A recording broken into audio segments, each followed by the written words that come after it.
Academic or scientific research isn't that difficult as it seems.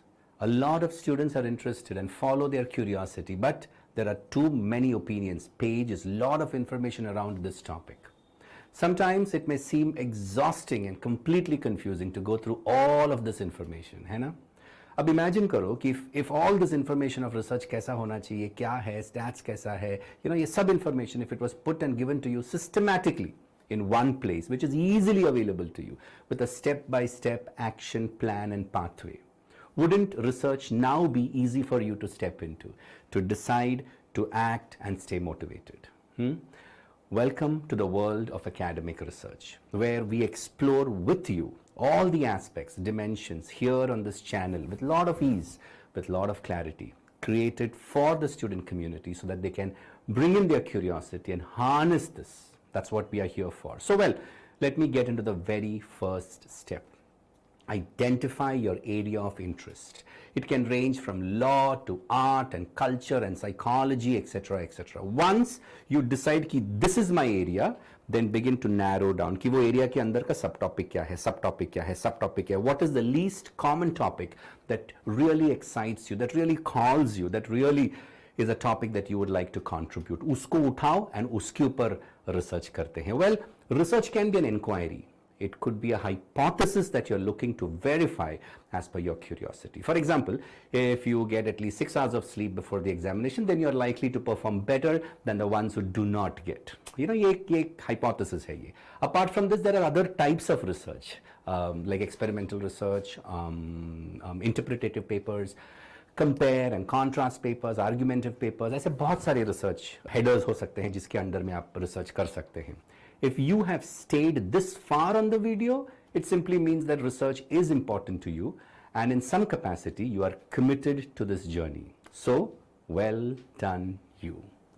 मैं ये नहीं कह रहा हूँ कि ये वीडियो देखने के बाद आपका पहला रिसर्च पेपर एकदम धार धूम हो जाएगा, ऐसा नहीं कह रहा हूँ मैं. But what I'm saying is, ये वीडियो देखने के बाद you'll at least have more information of how to do, what to do better than before. This I can assure you. Well, now ये सब देखने के बाद, ये पूरा वीडियो देखने के बाद, you may still need some mentoring, some hand-holding skills, and some more skills like the APA, stats, learning about meta-analysis, plagiarism. ये सब का जरूरत लगेगा, which we will be coming up with more videos in times to come, and we'll take it from there. We will discuss all of this in the videos and series that's going to come up in further episodes and further series. But for this video, let me directly get into the steps of research. So the first step of this research that you will do is, the most important part of every research paper is the abstract. In simple terms, an abstract is a short description or synopsis of your research study. It is the trailer to your movie, research paper, trailer to your research paper. There are 5 important contents that are to be included in your abstract. Okay? First, the statement of the problem. Second, your research objectives. Third, the data gathering techniques. Fourth, the applicability or significance of your study and the key results. This has to come in your abstract. Then we get to the second step.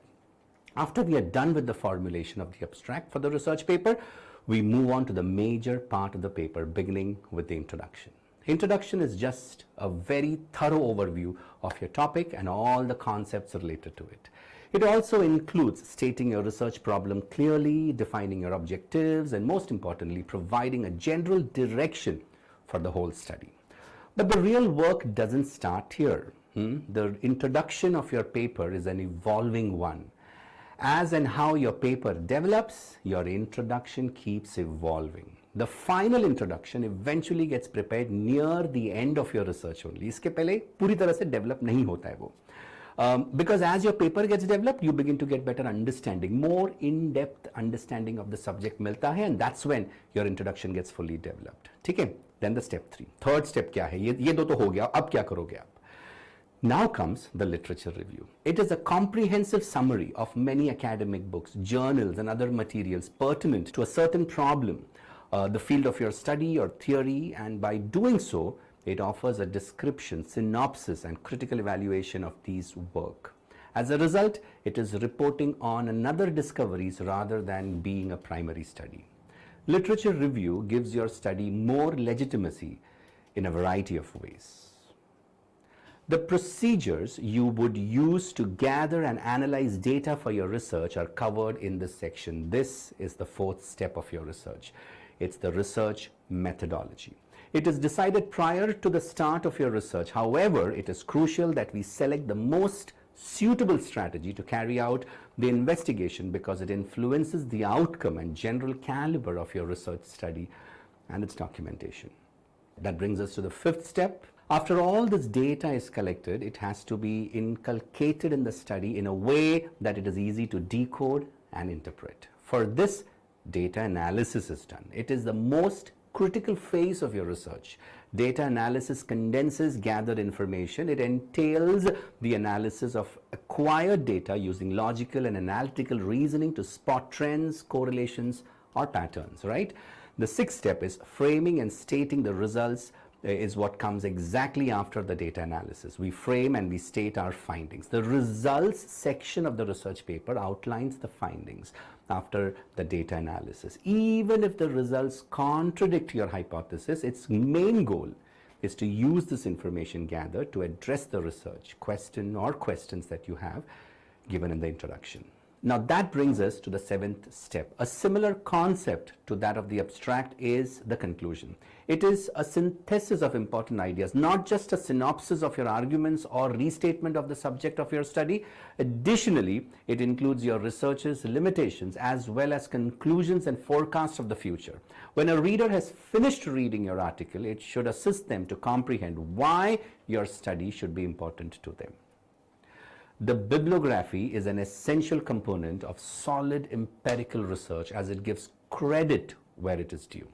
Not only does it credit the resources you use, but it also provides proof of the research and enhances your credibility to help you avoid any form of plagiarism. Failure to acknowledge the source, textual references, personals, or electronic data upon which you have relied is a serious breach of academic integrity. Such a failure can lead to an accusation of plagiarism. Well, that is all from me in this video for now. If you've stayed put till now, let me know if this video made sense to you. And what do you feel about this video as a researcher or as a practitioner of a subject?